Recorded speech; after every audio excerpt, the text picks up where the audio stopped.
Oke, assalamualaikum warahmatullahi wabarakatuh. Kami dari Talkroom kali ini punya kesempatan mengundang salah satu narasumber anggota DPR Kota Langsa, yaitu Bang Jeffrey Santana, Bang. Sehat, Bang? Alhamdulillah sehat. Ya, Bang. Alhamdulillah, Bang. Karena Bang Jeffrey belakangan ini mampu mencuri perhatian banyak kalangan, terutama Talkroom, mengenai isu penyertaan modal bakal dijualnya aset Kota Langsa, yaitu gedung Cakradonya. Kalau kita lihat dari berita itu, Bang, malah Abang menduga lebih ekstrim. Bu, ini bukan sebatas penyertaan modal. Iya. Abang langsung menduga ini memang mau dijual, Bang. Sejauh mana Abang melihat itu sehingga Abang bisa menduga gedung DPKA itu bakal dijual? Jadi cerita masalah gedung di BPKD. Kalau dulu namanya BPKA, kalau sekarang BPKD. Yang kita kenal ada aula Cakdon tuh atau gedung Cakradonya. Iya. Awal mula ini ceritanya tentang permohonan Bank Aceh Syariah kepada Pemko Langsa untuk bisa memperluas kantor Bank Aceh Syariah, karena itu juga sudah ditetapkan melalui RUPS.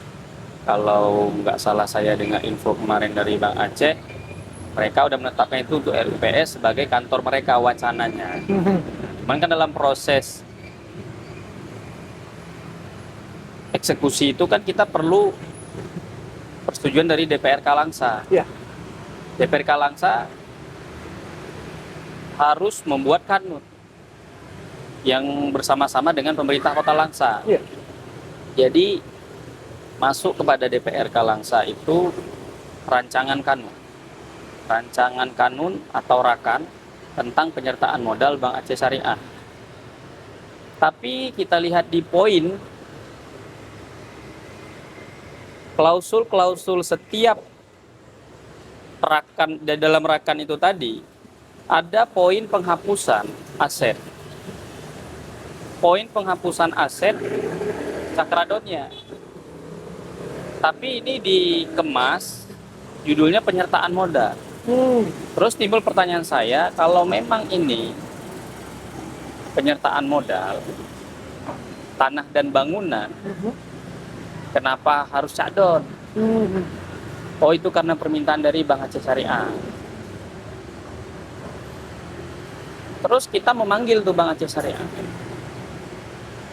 Kita bertanya waktu itu dalam rapat panitia legislasi, apakah benar Bank Aceh Syariah memohon kepada Pemko Langsa atau ini inisiator daripada Pemko Langsa? Bank Aceh Syariah mengatakan, ya ini idenya kami karena kebutuhan daripada perusahaan mereka. Terus ini berapa nilai yang mau dibeli? Berapa yang mau nilai yang dijadikan penyertaan modal? Ya tergantung nanti hasil daripada penilaian publik tadi, penilai KJPP itu, KJPP. KJPP sendiri sampai hari ini belum melakukan penilaian, belum ada nilai untuk gedung Cakdon itu. Jadi saya melihatnya itu dijual karena ada penghapusan aset itu.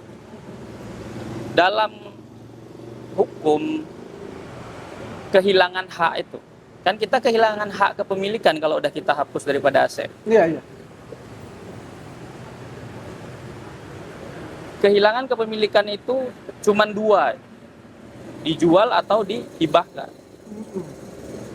Pengalihannya itu kan kalau dijual atau dihibahkan. Ini kan nggak dihibahkan, berarti saya mengartikan ini dijual. Iya, iya, betul, betul. Karena Kalau ada juga nggak mungkin. nggak mungkin, karena ada klausul di rakan itu penghapusan aset. Iya, iya. Penghapusan aset, terus ada bahasa apabila ingin ditarik kembali dalam nilai yang wajar. Ya, berarti kan mau ditarik dalam bentuk uang, kalaupun nanti ditarik. Ya berarti ini kata lain daripada dijual. Iya, iya, iya. Penyertaan modalnya modus saja, maka saya katakan ini modus. Modus mau jual Cakdon tapi dikemas dalam penyertaan modal. Berarti Bang, kalau seperti Abang sampaikan, ada redaksi penghapusan di situ, Bang? Ada. Karena ada poin penghapusan aset. Aha. Kalau satu aset itu udah dihapus, berarti ada kehilangan kepemilikan.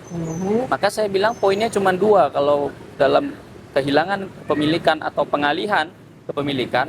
Yang pertama itu dijual, yang kedua dihibahkan. Udah jelas ini bukan dihibahkan. Ya udah pasti dijual. Iya. Nah, bahasa penyertaan modal ini, kami ini nggak pernah setujui penyertaan modal dalam bentuk tanah dan bangunan. Ada di laporan panitia legislasi kami yang lalu. Panitia legislasi itu menyetujui penyertaan modal dalam bentuk uang tunai. Saya juga heran kenapa Rakan ini masuk kembali kepada kita sebagai draft rancangan kanun tentang penyertaan modal tanah dan bangunan. Maka saya melihat ini seperti ada upaya pemaksaan. Ada upaya untuk seperti penyelundupan agenda itu. Karena yang dah lalu itu kita setujui itu tanah dan bangunan. Bukan tanah dan bangunan, tapi berupa bantuan keuangan, uang tunai.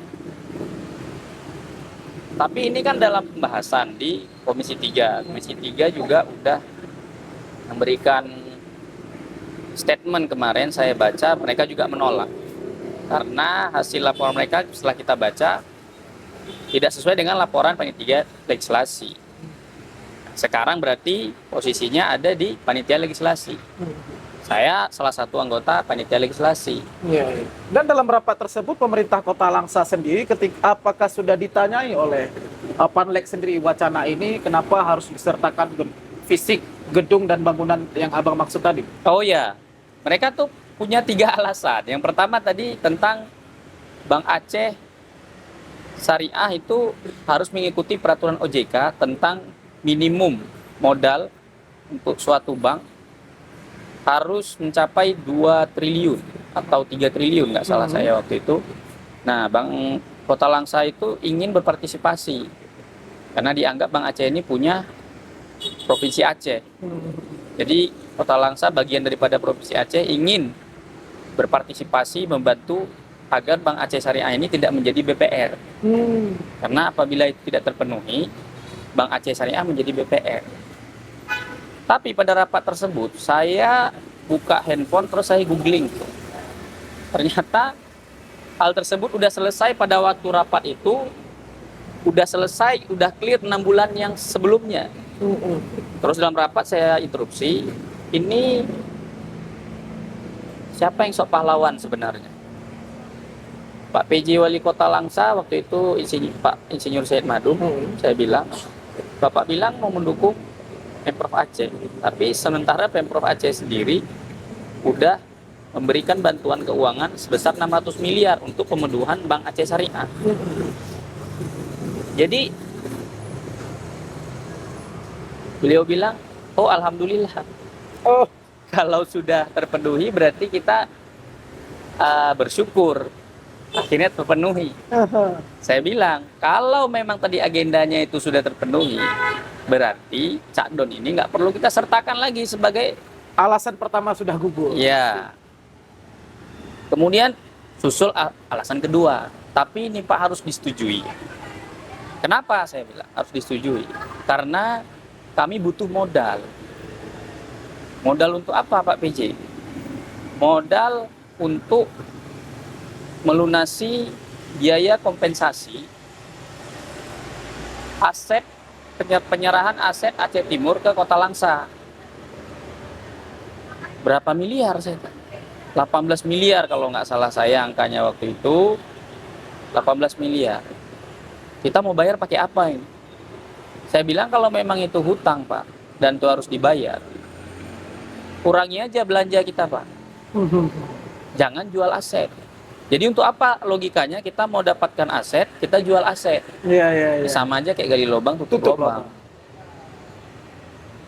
Dikelola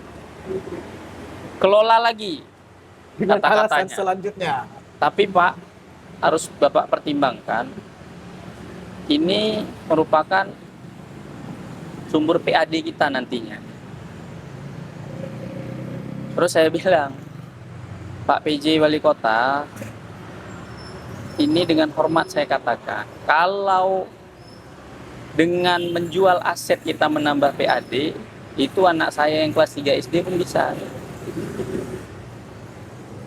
Gimana, gimana ide Bapak itu mau nambah PAD dengan jual aset? Saya bilang gitu. Akhirnya beliau tutup kesimpulan, bubar rapat. Ya saya menganggap waktu itu udah selesai. Iya. Berarti ini nggak ada, nggak jadi. Nggak jadi. Maka kemarin saya waktu pandangan umum fraksi, saya lihat ini masuk lagi berupa tanah dan bangunan, saya heran juga. Ini kok bisa masuk lagi?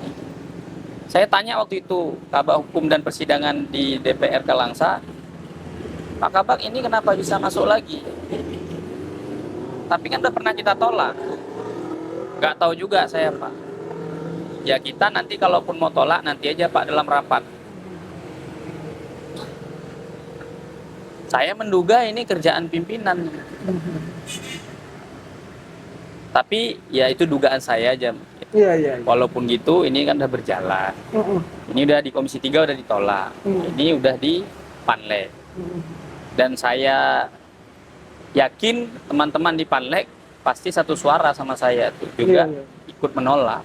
Dan apalagi kan di Panlek itu juga ada 2 orang yang juga anggota Komisi 3 yang sudah menolak. Sudah menolak. Jadi peluang ini untuk ditolak di panitia legislasi itu saya bilang 80% panitia legislasi itu pasti menolak. Iya. Katakanlah gedung DPKA tadi, seperti yang Abang sampaikan, ada wacana untuk penyertaan modal dan segala macam, sudah gugur alasan Abang sampaikan.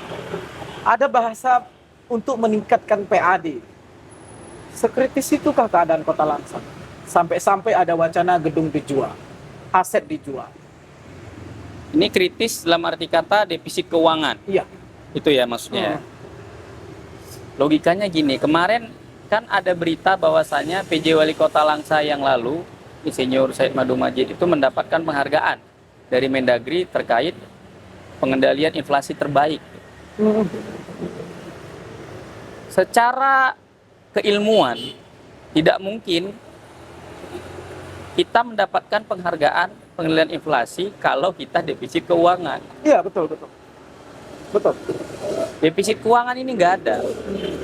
Pemerintah kita lagi baik-baik aja. Tapi di Pemko sendiri ada pemotongan DAU dari pusat, itu betul ada. Tapi juga nggak cuma Langsa. Artinya kita cuma hanya mengurangi belanja itu, belanja modal. Ini saya tengok belanja modal yang nggak dikurangi, malah yang banyak dikurangi itu belanja rutin. Makanya banyak terjadi defisit, kekurangan. Kita lihat nggak ada tinta di betul. catatan sipil waktu untuk ngeprint KTP. Terus ada kita dengar lagi nanti pemerintah kurang ini, kurang itu. Ini pengalokasian ini yang nggak pernah tepat dari pemerintahan yang lalu itu udah. Jadi fokusnya, maka saya selalu katakan di berbagai kesempatan, fokus pemerintah Kota Langsa ini jangan pada proyek gimmick, proyek besar. Selalu ngomong kita akan bangkitkan kegiatan ekspor di Pelabuhan Kuala Langsa. Iya. Ngapain jauh kali ekspor? Itu urusan Pelindo, saya bilang. Ya Pelindo pun juga bisa nambah pendapatan untuk negara. Oh iya, kalau gitu nggak usah mikir Pelindo. Coba mikir Terminal Langsa itu. Iya. Terminal Langsa juga sepi. Kenapa nggak dipikirin? Oh, apa karena Terminal Langsa itu kurang besar gimmicknya? Sehingga kita harus timbulkan gimmick baru untuk ekspor. Bukan nggak setuju ekspor. Kita makan aja susah kok mau ekspor. Istilahnya kan gitu. Kebutuhan yang primer, rutin yang primer, itu belum terpenuhi. Kalau kita ngapain cerita ekspor, yang kita juga nggak bisa meraup PAD di situ. Iya, betul. Nah, oleh sebab itu Bang, penting sekali Bang kehadiran anggota DPR yang kritis seperti ini Bang, untuk berbicara secara lantang. Maka kami pun masyarakat ini, terutama anak muda Kota Langsa juga terkejut nih, ada wacana-wacana tersebut Bang. Nah, kalaulah Bang, ini bercerita tentang gedung DPKA yang pertama Abang sampaikan pernah ditolak, masih masuk juga ke Panlek untuk dijadikan penyertaan modal. malah masuk lagi, dan ketika ditanyakan tidak bisa untuk dijawab alasannya. Hari ini kita juga melihat beberapa kasus yang lalu, Bang Jeffrey salah satu orang yang berbicara keras tentang berbagai hal-hal yang tidak baik kebijakan pemerintah Kota Langsa. Salah satunya Bang, kemarin Abang mengkritisi tentang kenaikan harga PDAM. Abang cukup keras di situ. Akhirnya PDAM itu jadi naik Bang, 25%. Iya. Nah hari ini Bang, Abang jadi salah satu anggota DPRK yang juga cukup getol menolak penyertaan modal ataupun dugaan Abang ini bakal dijual, dan Abang cukup getol untuk menolak itu. Akankah ini bakal terjadi hal yang sama Abang ke depan? Kalaulah kemarin Abang menolak akhirnya naik, ini jadwal udah Abang tolak, mungkin nggak bisa naik besok Bang, dan betul-betul terjual akhirnya Bang, Iya. seperti dugaan Abang. Iya. Kalau kemungkinan dijual itu udah pasti kalau DPR memberikan persetujuan. Maka kan ini tahapan sudah masuk ke panitia legislasi. Panitia legislasi nanti memberikan laporan. Misalnya panitia legislasi memberikan laporan, kami juga menolak membahas rancangan kanun karena tidak sesuai dengan hasil rapat panitia legislasi sebelumnya. Iya. Nah, itu tinggal nanti diparipurnakan, ada namanya pandangan akhir fraksi-fraksi. Iya. Ya, kalau logikanya seharusnya kinerjanya daripada Panlek itu juga perwakilan daripada fraksi-fraksi. Tapi fraksi-fraksi bisa memandang lain, bisa aja. Jadi, maka kita berharap laporan fraksi juga nantinya sama dengan laporan panitia legislasi, menolak itu. Terus kemudian masalah kenaikan tarif PDAM. Kenaikan tarif PDAM itu saya bisa pastikan Komisi 3 yang sebagai mitra itu juga menolak kenaikan PDAM. Sama halnya dengan kondisi saat ini juga. Iya, tapi kenaikan PDAM itu tidak menjadi domain izin secara aturan, domain daripada DPRK-nya nggak harus ada izin DPRK. Oh, ya. Betul. Nah, tapi kalau aset ini harus. Iya. Jadi kalau PDAM itu adalah kebijakan daripada PJ Wali Kota Langsa Insinyur Said Madu Majid. Kalau yang aset ini itu harus ada persetujuan DPR. Nah, setelah ada pandangan akhir fraksi-fraksi nanti baru diparipurnakan. Dan prediksi Abang paripurna kali ini bisa saja Bang ditolak begitu. Kalau menurut saya lihat, saya 80% itu ditolak. Tapi saya nggak bisa menjamin karena di dalam juga ada kawan-kawan kita yang lain di Dewan itu yang mungkin kan bisa berbeda pandangan sama kita. Nah, makanya DPR ini nanti karena keputusannya kolektif kolegial bisa jadi nanti kita melakukan ini dengan voting. Apabila berimbang antara yang menolak dan menerima. Makanya penting bagi masyarakat juga tahu DPRK Langsa itu punya mekanisme, punya tata tertib. Iya. Jadi hari ini Jeffrey Sentana apakah ini sama dengan keputusan DPRK? Belum tentu. Iya. Karena DPRK nanti bisa membuat keputusan yang berbeda. Ini juga pernah dilakukan ini pada tahun yang lalu terkait penyertaan modal kepada PDAM. Iya. Komisi menolak, panitia legislasi menolak, pandangan akhir fraksinya menerima. Akhirnya Penyertaan modal. Terjadi 3 fraksi yang mendukung waktu itu pernyataan modal, yaitu fraksi Partai Aceh, fraksi Golkar, fraksi Demokrat. 2 fraksi yang menolak, fraksi Langsa Bermartabat, dan fraksi Hanura Nasdem. Iya. Berarti ini jadi informasi yang baik untuk masyarakat Bang. Berarti bahwasanya ini keputusan atau kebijakan ataupun paripurna itu memang bicara siapa yang lebih banyak mendukung dan Iya, suara terbanyak. suara terbanyak. Suara akhirnya, terbanyak. Jadi nggak bisa Jeffrey Sentana mengklaim, oh ini akan menolak. Belum tentu. Kalau pandangan fraksi nanti dipandang lain oleh para masing-masing fraksi-fraksi, ya mekanismenya suara terbanyak. Karena itu sistem yang udah diatur dalam negara kita. Iya, betul, betul. Apabila tidak mencapai musyawarah dan mufakat, maka dilakukan voting.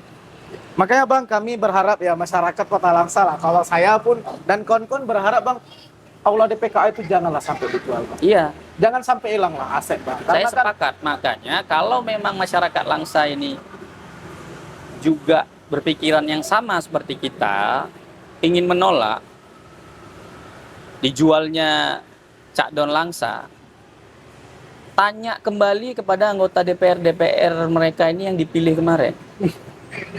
Bapak ini menyetujui Aha. apa menolak? Iya, betul. Karena kan DPR itu wakil rakyat. Iya. Kami rakyat wajar Iya, dong. tanya kembali. Bapak dulu milih siapa, ibu dulu milih siapa, abang pilih siapa, adik pilih siapa. Tanya balik. Mereka tuh mendukung apa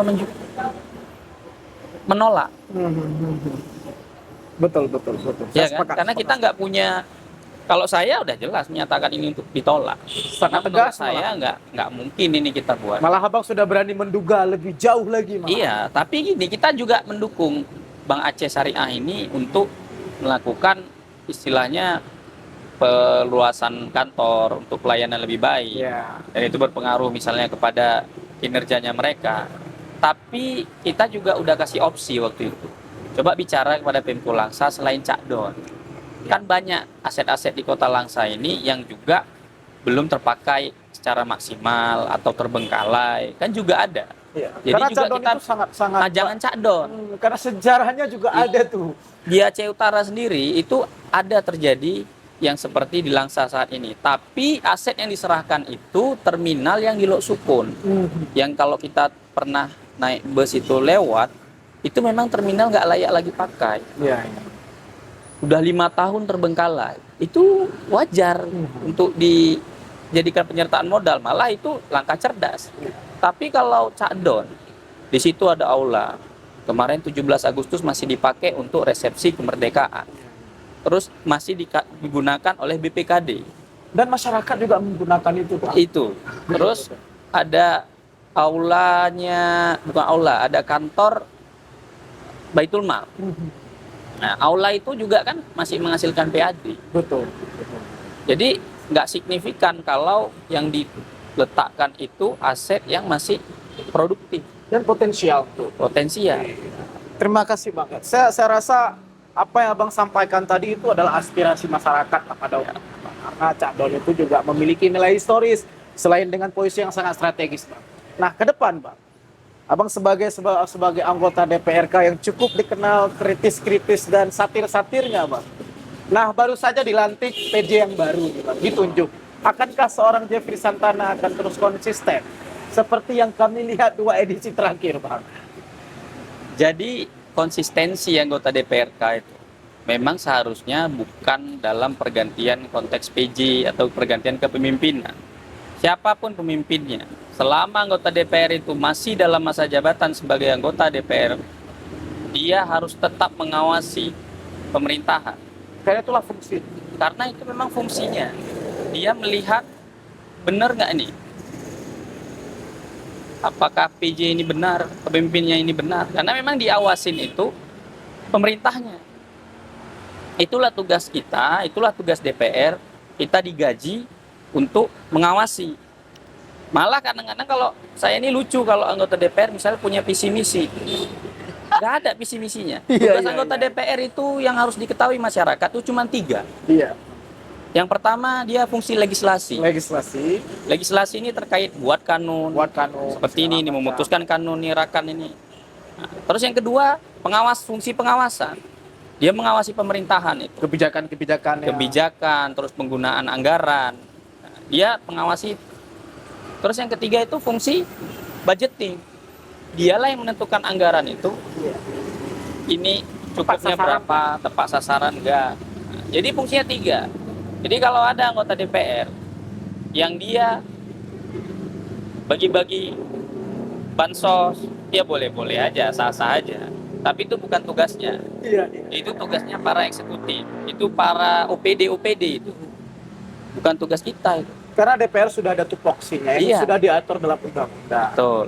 Cukup dirinci kapasitasnya, kan begitu, Pak. Iya. Dan kita akan tunggu bagaimana kebijakan-kebijakan pemerintah Kota Langsa di PJ yang baru, Bang. Ya, saya Dan kita harap berharap juga anggota DPR seperti Abang dan kawan-kawan yang lain, ya juga cobalah lebih banyak lagi, Bang, untuk kuat untuk mengawasi kebijakan-kebijakan pemerintah yang untuk masyarakat, Pak. Lalu kalau harapan Abang sendiri bagaimana? Kalau harapan saya sebagai anggota DPR nggak boleh dan nggak bisa memerintahkan anggota DPR lain untuk seide atau seirama atau gayanya sama kayak saya, nggak bisa. Yang bisa nyuruh itu masyarakat yang milih. Karena ketua masyarakat. Masyarakat yang milih itu bilang, hei Pak Dewan, hei Bu Dewan, kalian kok nggak pernah bicara? Ada menurut kami yang harusnya kalian kritisi, kenapa nggak kalian kritisi? Apa kalian nggak tahu? Iya. Apa kalian ini tahu tapi pura-pura nggak tahu? Jadi masyarakat yang bisa. Kalau harapan kita sebagai dewan, pejabat eksekutif ini, karena 10 tahun ini saya tengok fokus terhadap pelayanan publik itu sangat-sangat minim. PJ Wali Kota yang baru ini fokuslah pada perbaikan pelayanan publik. Coba Pak PJ Wali Kota yang baru nanti lihat tuh, pelayanan publik di sektor kependudukan. Jadi jangan sampai KTP itu nggak ada belangko, nggak ada lagi tinta untuk ngeprint belangko. Terus kursi-kursinya itu dibenahi. Banyak sekali item-item kepentingan publik yang harus jadi pusat Banyak. perhatian. Contoh aja nih pemadam kebakaran. Iya. Pemadam kebakaran itu alat-alatnya itu harus diperbaharui sebenarnya. Jadi kalau nanti ada kebakaran, kota ini satu gedung yang besar, kita bilang aja pusat perbelanjaan misalnya, itu bisa-bisa kering sendiri itu. Karena alat untuk memadamkan itu nggak ada, nggak cukup. Maka saya berpikir ini kenapa pemerintah Kota Langsa ini kok nggak fokus pada pelayanan publik gitu. Iya. Jadi urus dulu masalah kebutuhan masyarakat dan pelayanan terhadap masyarakat. Iya. Baru kita cerita nanti yang kebutuhan-kebutuhan yang lainnya, yang sifatnya kan bisa opsional. Baik, Bang. Terima kasih Bang Jeffrey atas waktunya, Bang. Yang sangat menjadi perhatian kami tentang agenda dijualnya Cakradonya akhirnya terjawab dengan sangat ringan, ringkas, dan akurat yang Abang sampaikan. Semoga ini jadi harapan kita bersama, Bang.